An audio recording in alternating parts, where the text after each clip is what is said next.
I never thought I'd be the kind of guy to get blindsided like this, but here I am, sitting in my living room trying to make sense of what I found out.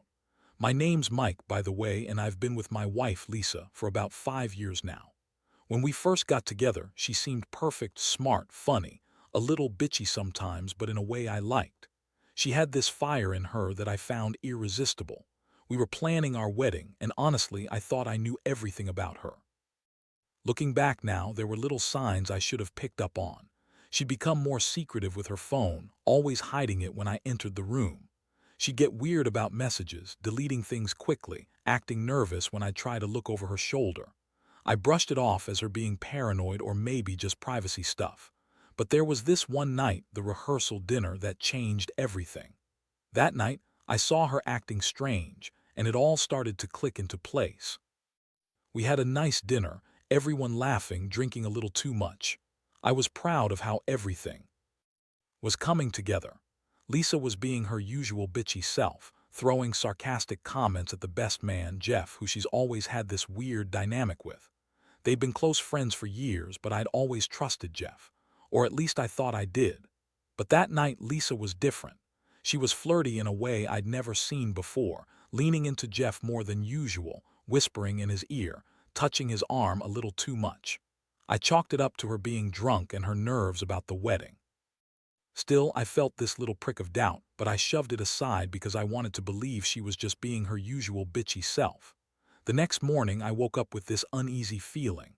Call it intuition, call it paranoia, whatever, but I knew I had to check her phone. She was always secretive with it, hiding it under her pillow, locking it when I was near. I grabbed it that morning before she could hide it again. I never thought I'd do something like this, but I was desperate for answers.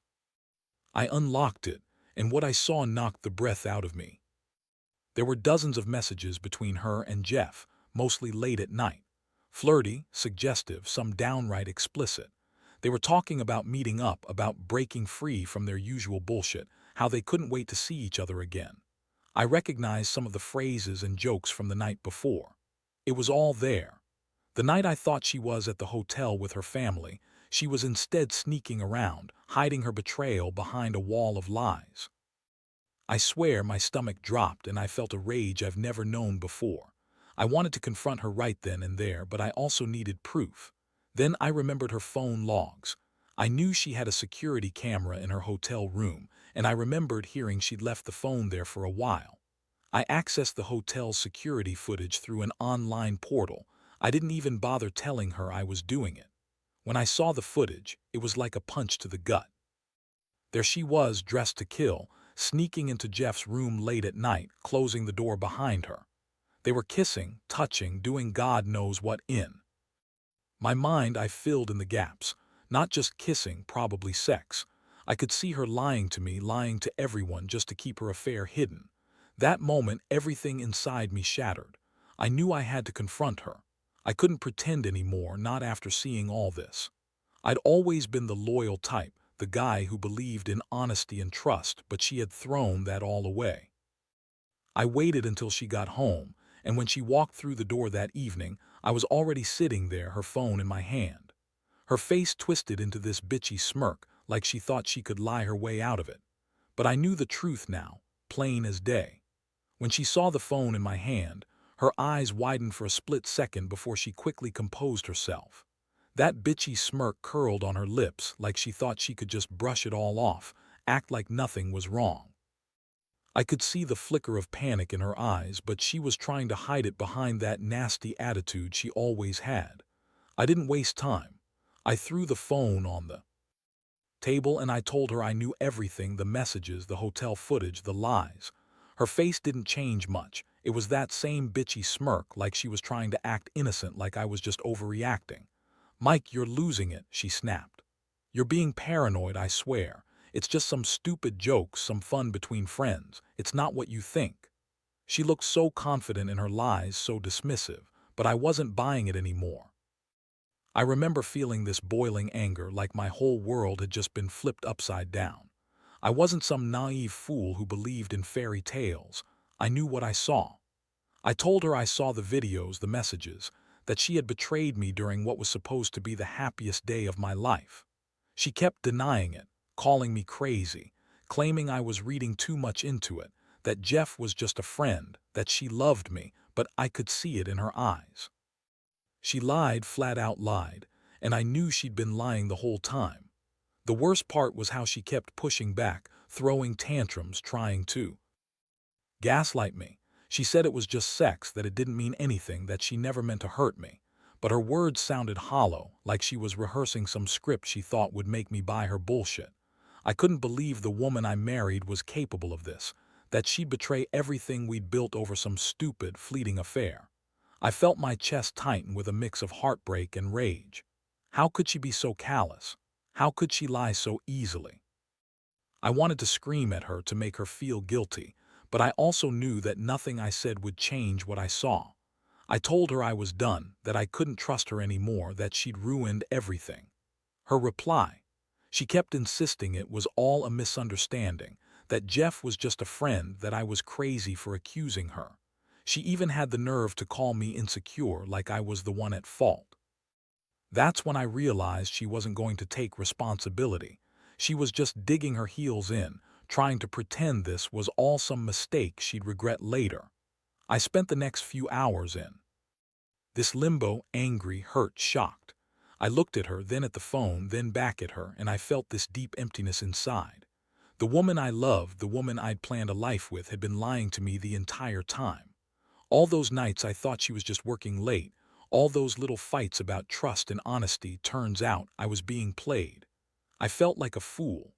I kept thinking about all the moments I missed, all the signs I ignored because I wanted to believe in her. And now here I am trying to piece it all together. I didn't cry, not really. I just sat there watching her, feeling everything collapse inside me. I knew I had to make a decision. I couldn't keep pretending everything was okay. But I also wasn't ready to just kick her out right away. I needed to think, to breathe, to figure out what I was going to do next. Because once you see the truth like that, once you realize your wife has been screwing around with your best man, everything changes. And I knew I'd never see her the same way again. After that night, everything in my world shifted. I couldn't sleep.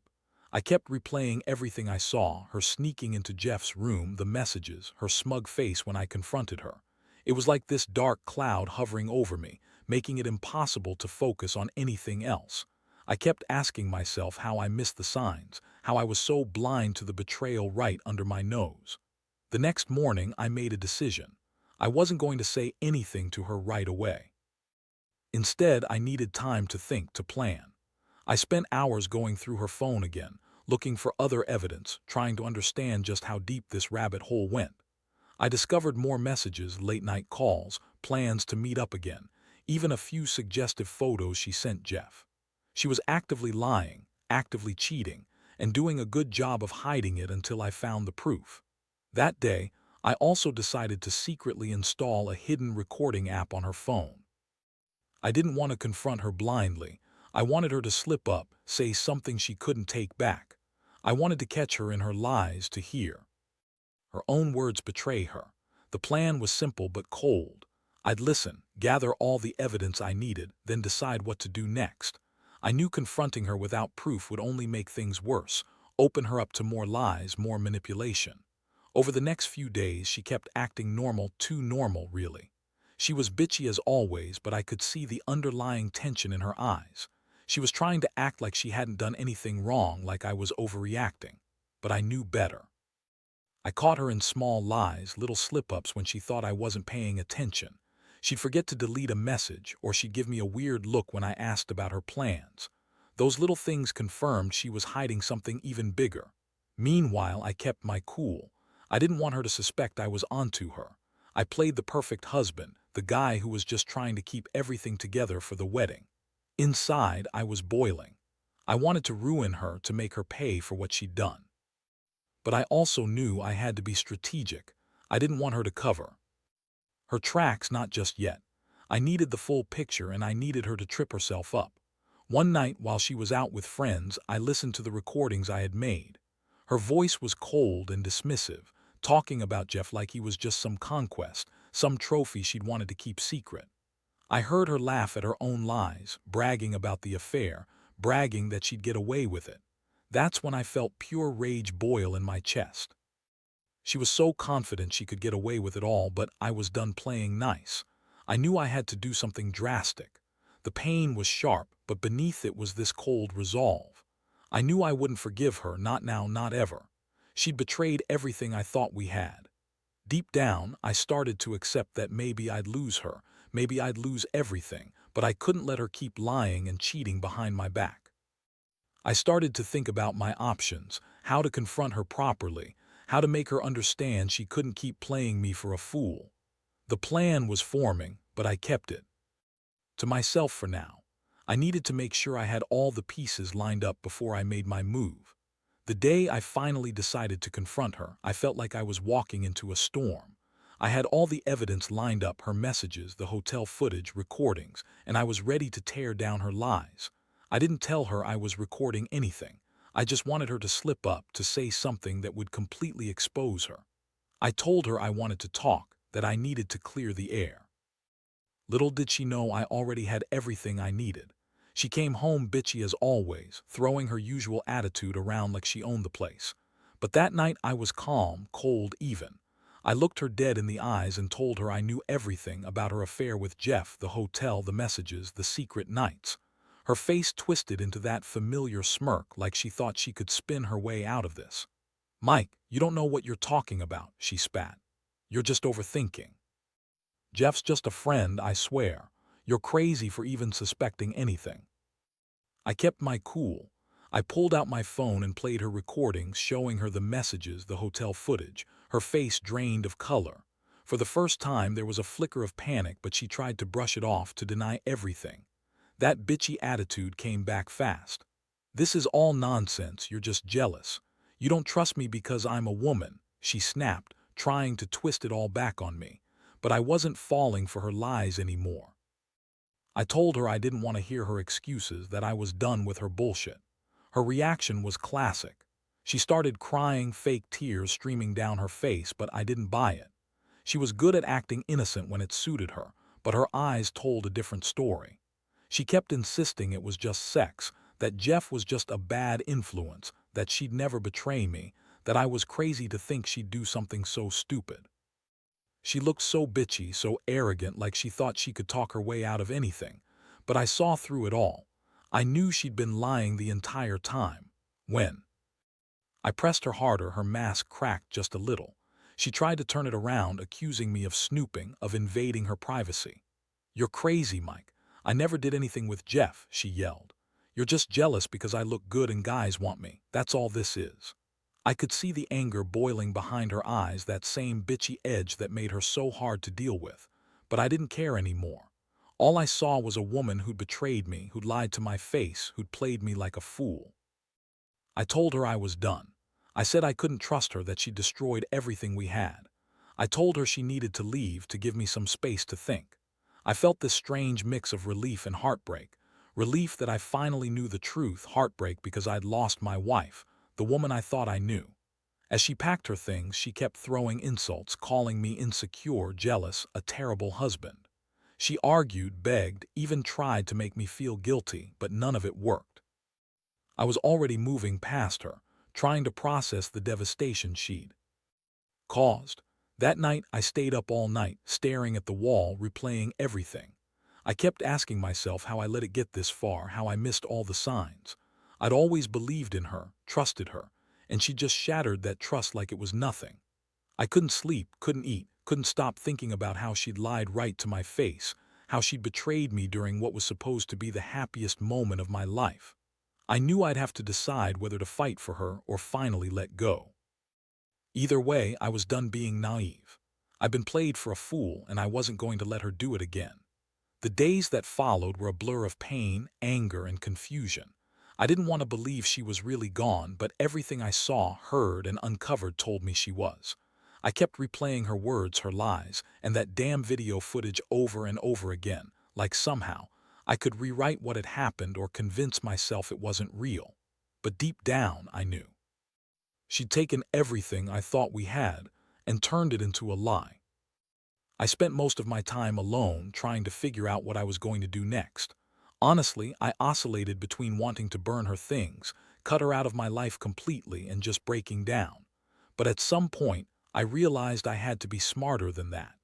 Revenge, I decided, wasn't going to fix what she'd broken, but I could make her regret it. I could make her see that she'd lost someone who truly cared about her, even if she didn't deserve it anymore. One thing I did was reach out to Jeff. I didn't want to be a part of some messy revenge plot, but I needed to hear his side. I texted him, told him I knew everything, and demanded he tell me the truth. When he finally responded, he admitted they'd been messing around for a while, secretly planning to leave their respective partners, him with his fiancée, me with Lisa. He said he'd always known she was a bitchy, manipulative woman, but that he loved the thrill of the secret. That revelation hit me like a punch in the gut. I thought Jeff was my best man, my friend. But he was just as much a part of her lies.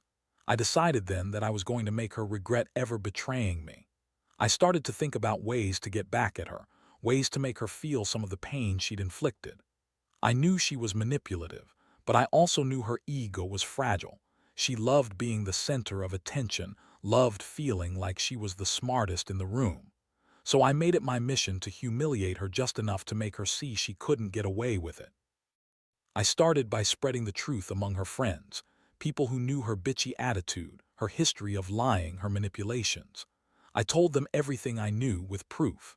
I wanted her to face the consequences of her actions, to be exposed for the lying, cheating woman she was. I wasn't trying to humiliate her just for revenge, but I wanted her to understand the cost of her betrayal. I wanted her to know I wasn't going to be some doormat, that I'd fight back in whatever way I could. In the meantime, I also began planning my own life without her. I realized I deserved better, someone who wouldn't lie, cheat, and betray me behind my back. I started focusing on myself, on healing, even if it was just in small steps. I knew I'd be okay eventually, but I also knew it was going to take time. The shock of her betrayal was almost too much to handle, but I refused to let her win. I made a promise to myself to come out of this stronger, smarter, and more aware of who I was. Looking back, the biggest lesson I've learned is that trust is fragile, and sometimes people you love the most will hurt you in ways you never expected. But you have to pick yourself up, face the truth, and move forward. I still feel the sting of her betrayal, but I also realize I'm not powerless. You can't always control what others do, but you can control how you respond. That's what I'm trying to do now, pick up the pieces and rebuild my life, knowing I was betrayed by someone I loved dearly. And honestly, it's a hell of a lesson, but one I won't forget. Now, looking back, I can't help but wonder how I didn't see it coming sooner. The signs were there all along, but I was too blind or too trusting to notice. Maybe that's my fault, but it's also just the brutal reality of trusting someone with your whole life and having them tear it apart behind your back. I won't lie. There's still a part of me that feels this deep ache, like I lost a piece of myself when I found out she'd been cheating. But I also feel a strange sense of relief, knowing the truth and not having to live in her web of lies anymore. Her departure, her lies, her bitchy attitude, everything that made her who she was has left a scar. But it's a scar that's slowly beginning to fade. I've learned a lot from this, lessons about trust, about how fragile relationships can be, and about the importance of listening to your gut. If there's one thing I'd tell anyone reading this, it's that honesty is everything, and if you start to see the cracks, if your partner is secretive, evasive, or lying, you need to confront it early.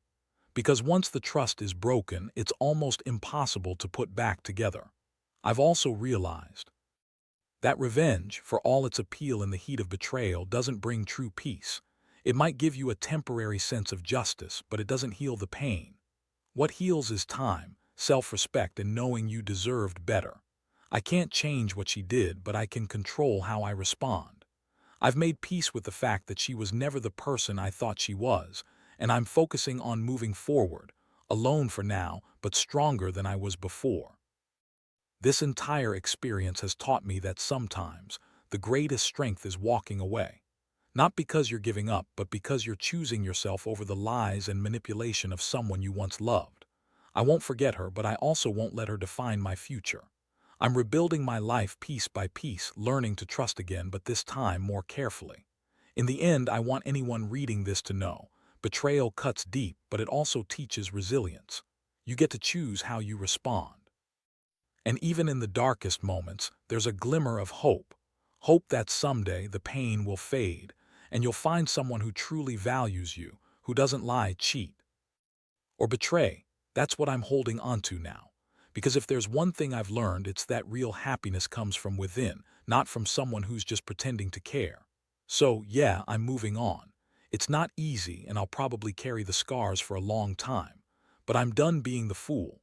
I'm done being the sucker who trusted someone who was never worthy of that trust.